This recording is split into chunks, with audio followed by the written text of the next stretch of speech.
messieurs, bonsoir et bienvenue dans notre édition en version française. Sans plus attendre, tout de suite, les titres. Le maire du CAPSAT a fait une déclaration cet après-midi au palais d'Amboitsrouitch annonçant qu'ils assurent temporairement la gestion du pays.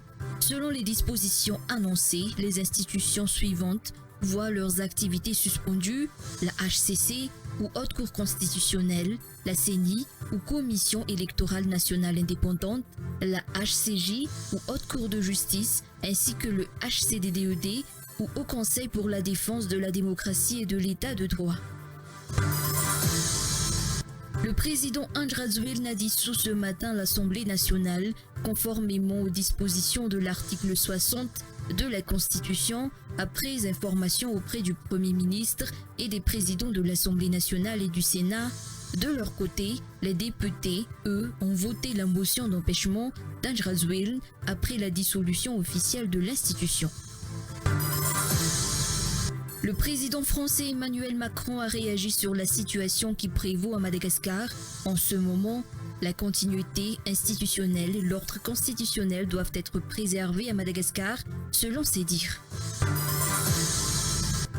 En Afrique du Nord, au Maroc, le collectif de jeunes Gen Z 212 qui réclame depuis fin septembre des réformes dans les secteurs de la santé et de l'éducation au Maroc a annoncé lundi l'organisation de sit-in pacifiques dans la majorité des villes du pays samedi. À la une des actualités, les militaires du CAPSAT ont fait une déclaration cet après-midi au palais d'Amboitsrouitch annonçant qu'ils assurent temporairement la gestion du pays. Selon les dispositions annoncées, les institutions suivantes voient leurs activités suspendues, la HCC ou Haute Cour constitutionnelle, la CENI ou Commission électorale nationale indépendante, la HCJ ou Haute Cour de justice, ainsi que le HCDDED ou Haut Conseil pour la défense de la démocratie et de l'état de droit. En revanche, l'Assemblée nationale poursuivra ses travaux afin d'assurer la continuité des affaires courantes. D'après la déclaration, la période de transition durera au maximum 2 ans, le temps de mener à bien les réformes prévues. Durant cette période, un référendum et des élections seront organisés en vue de mettre en place de nouvelles institutions conformes à la future Constitution. Reportage.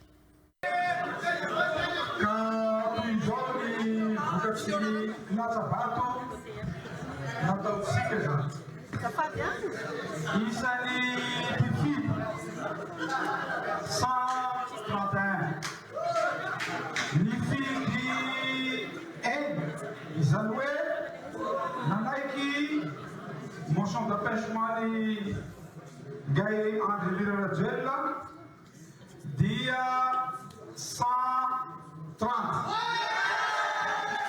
en bas de quoi Landi motion d'empêchement du président de la République, André Mirina Rajoelina.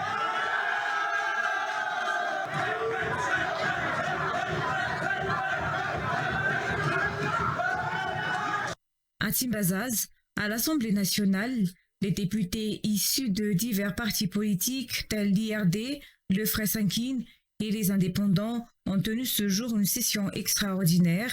À l'ordre du jour, voter la motion d'empêchement d'Andrzej, président de la République. Après décompte du voix, le oui l'emporte avec 130 voix sur les 131. Un électeur a choisi l'abstention. Selon les députés, les raisons de cette motion sont les suivantes qui sont citées ci-après. En réponse aux manifestations de rue qui ont débuté le 25 septembre 2025, porté entre autres par les étudiants de l'Université Polytechnique de Wouterbourg, le président de la République a promis lors d'une réunion qu'il a tenue au Palais d'État et a voulu qu'il allait solutionner les pannes d'électricité récurrentes au sein de cette université. Cet effet du groupe électrogène était fourni selon les dires du président de la République par l'État. La suite des événements a toutefois démontré que cette action a été faite par son influence propre avec les opérateurs privés, car il s'est avéré que ces groupes électrogènes n'ont pas été payés et ont été récupérés par leurs propriétaires. L'affaire Manamner impliquant l'ancien ministre du Transport M. Valéry Mounzavelo a révélé l'achat en fraude l'aéronef à destination de l'Iran, entraînant une crise diplomatique et une enquête internationale. Une telle opération n'aurait pu se faire sans l'aval du président de la République, démontrant une transaction commerciale illicite incompatible avec la neutralité requise de sa fonction. Le président de la République a par ailleurs occasionné une fracture immense au sein du monde sportif malgache en récompensant somptueusement l'équipe nationale malgache de football pour le championnat d'Afrique des Nations en détriment d'autres sports tels que la pétanque, les pétanques, les judo ou encore la boxe. Et pourtant, quelques heures plus tôt, la présidence de la République avait publié un décret sur la dissolution de l'Assemblée nationale.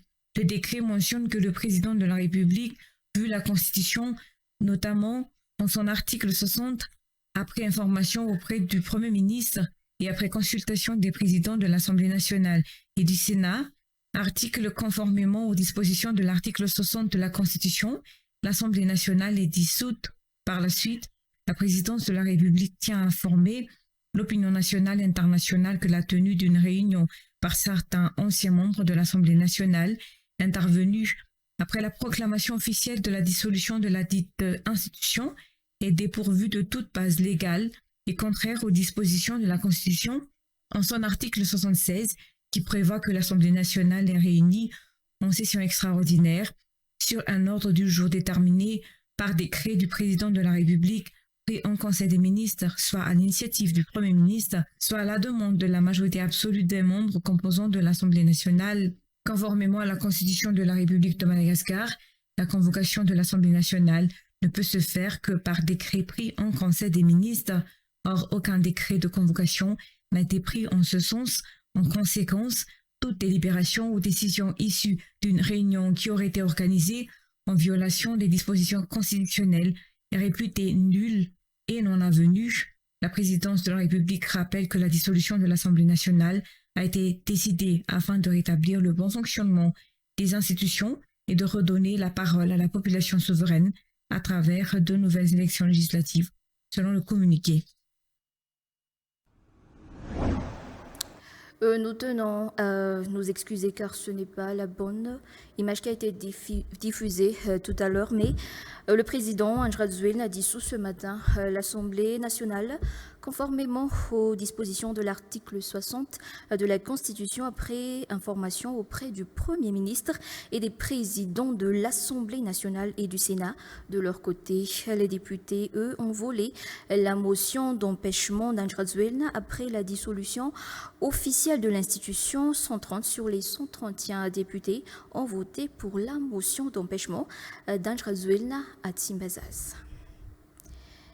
Mais la Haute Cour constitutionnelle, la HCC, a publié ce 14 octobre 2025 matin la décision des HCC Baradé constatant la vacance des postes de président de la République et de président du Sénat. La HCC a aussi constaté l'impossibilité par le gouvernement en place de remplir les fonctions de président de la République. La HCC invite ainsi l'autorité militaire compétente incarnée par le colonel Michael a exercé les fonctions de chef de l'État.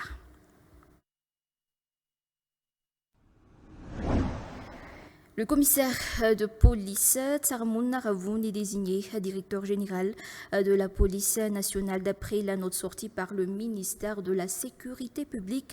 Hier soir, la passation de commandement entre le directeur général sortant et le nouveau directeur général de la police nationale a eu lieu ce jour. Lors de son discours, le directeur général de la police nationale, Tsarmoun Naravoun, de souligner qu'un changement de dirigeant implique une réorganisation dans le commandement. De plus, le rôle de la police nationale de protéger les citoyens et leurs biens, selon ses dires. Le colonel Michael Ringianerin et le général Ilson René de Roland ont honoré de leur présence cette passation de commandement. Zourbardon et Arfidi Rakoutmanal. Après le changement du commandement au sein de l'armée malagasy et de la gendarmerie nationale, c'est au tour du ministère de la Sécurité publique de procéder à la même réorganisation de son commandement en nommant le commissaire de police Tsarmoun Naravoun, directeur général de la police nationale. La passation de service entre le directeur général de la police nationale entrant et celui sortant s'est tenue ce jour.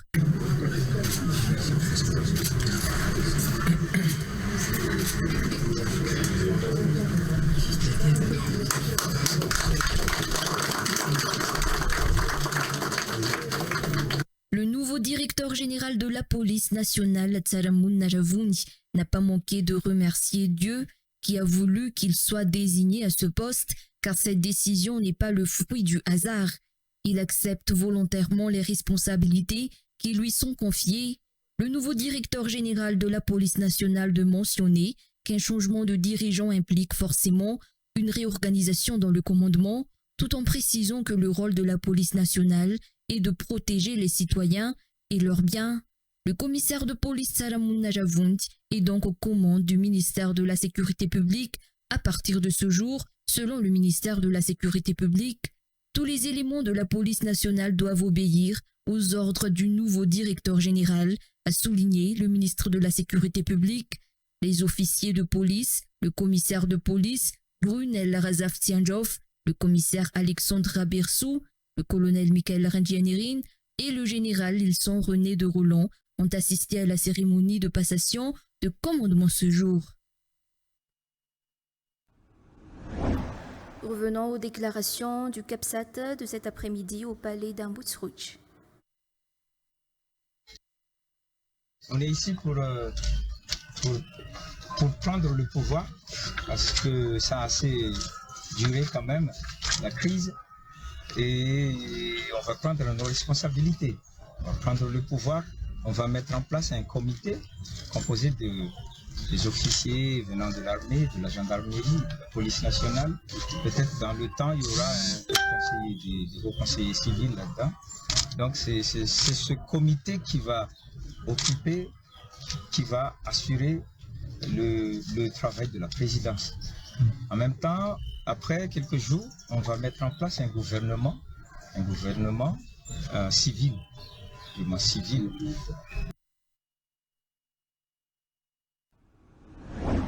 Le syndicat du personnel de la Djirama maintient ses revendications du 30 septembre. Le syndicat des travailleurs de la Djirama rejette totalement le nouveau statut appliqué à la Djirama pour modifier ses objectifs actuels. Ce nouveau statut n'a pas été explicité par décret, raison pour laquelle il est rejeté. Selon le syndicat des travailleurs de la Djirama, il exige également le rétablissement complet des activités antérieures de la Djirama et l'application immédiate de la convention collective. Reportage de Mikaran Djamboula. Les revendications du syndicat des travailleurs de la Djirama sont toujours d'actualité. Elles ont été annoncées le 30 septembre. Le syndicat des travailleurs de la Djirama rejette catégoriquement le nouveau statut appliqué à la Djirama pour modifier ses objectifs actuels. Ce nouveau statut n'étant pas explicité dans le décret, il est rejeté, a déclaré le syndicat des travailleurs de la Djirama. Il exige également le rétablissement complet des activités antérieures de la Djirama, comme la production, la distribution et le transport d'énergie. Ces travailleurs de la Djirama revendiquent également l'application immédiate de la convention collective. Ils condamnent le licenciement abusif ainsi que l'arrestation dont ont fait l'objet certains des membres du personnel. Des membres du syndicat des travailleurs de la Djirama se sont rendus sur la place du 13 mai après la déclaration qu'ils ont faite à Faravouich. Le syndicat des travailleurs de la Djirama adressera ses revendications à l'État et au directeur de la Djirama. Ce matin, le président français Emmanuel Macron a réagi sur la situation qui prévaut à Madagascar. En ce moment, la continuité institutionnelle et l'ordre constitutionnel doivent être préservés à Madagascar, selon ses dires. Par ailleurs, il souligne que la jeunesse devrait veiller à ce que leur révolution ne soit pas récupérée par des puissances étrangères. On écoute ces propos au micro de nos confrères de RFI. Je confirmerai aujourd'hui, je veux ici dire la grande préoccupation qui est la nôtre, dire l'amitié de la France à l'égard du peuple malgache. Et au fond, j'ai deux messages. Je pense qu'il est très important que l'ordre constitutionnel, la continuité institutionnelle soit préservée à Madagascar, parce qu'il en va de la stabilité du pays et des intérêts de la population aussi, pour que la communauté internationale puisse continuer d'aider. Parce que si l'ordre international et constitutionnel était rompu, on sait ce qui s'est passé, Madagascar l'a déjà vécu, ce serait évidemment les premières victimes seraient la population. C'est ça, je veux dire ici comme partout, qu'on regarde la jeunesse de ces pays avec beaucoup d'admiration, d'affection. On a une jeunesse qui s'est exprimée, qui est politisée, qui veut vivre mieux. Et ça, c'est une très bonne chose. Il ne faut simplement pas qu'elle soit récupérée par des factions militaires ou des ingérences étrangères. Et donc là, je veux ici redire au nom de la France notre affection à l'égard de Madagascar, notre attention et notre affection à l'égard de cette jeunesse et notre grande vigilance aux côtés de l'Union africaine, de la SADC, pour que la continuité institutionnelle et l'ordre constitutionnel soient respectés. Passons maintenant aux actualités internationales. En Afrique du Nord, au Maroc, le collectif de jeunes Gen Z 212, qui réclame depuis fin septembre des réformes dans les secteurs de la santé et de l'éducation au Maroc, a annoncé lundi l'organisation du sit-in pacifique dans la majorité des villes du pays samedi. Reportage de France 24. Moins de stades et plus d'écoles et d'hôpitaux. C'est en substance le cri de ralliement du mouvement Gen Z 212. Depuis plus de 2 semaines déjà, plusieurs centaines de jeunes Marocains manifestent pour des services publics de qualité et contre la corruption. Franchement, nous n'avons plus confiance en l'actuel gouvernement Akhanouch. Nous ne le reconnaissons plus comme autorité exécutive du pays. Par conséquent, notre confiance va uniquement à Sa Majesté le Roi et nous avons confiance dans sa direction sage et sa gestion éclairée pour qu'il trouve des solutions pour nous, si Dieu le veut. Le mouvement de protestation est né après le décès à l'hôpital public d'Agadir de 8 femmes enceintes admises pour des césariennes, alors que le Maroc construit frénétiquement des stades pour accueillir la Coupe du monde de football en 2030. Pour le mouvement Gen Z 212, le gouvernement doit revoir ses priorités. Nous revendiquons nos droits à l'éducation et à la santé. Ce sont des droits et non des privilèges. Nous n'avons que faire des stades. Quand on voit qu'à Alaouz, où il y a eu un séisme en 2023, les habitants n'ont toujours pas reçu d'aide pour reconstruire leur logement, mais le stade a été construit et fini rapidement. Dans ma commune, à côté de Taroudan, nous n'avons ni hôpital ni pharmacie. Le collectif né sur les réseaux sociaux et dénué de chef se revendique pacifiste. Mais depuis le début des manifestations, autorisées par les autorités, des affrontements avec la police ont fait 3 morts, tandis que des centaines de personnes ont été arrêtées. Et voilà, c'est la fin de notre édition en version française. On vous donne rendez-vous à 19h30 pour la version malagasy. À tout de suite.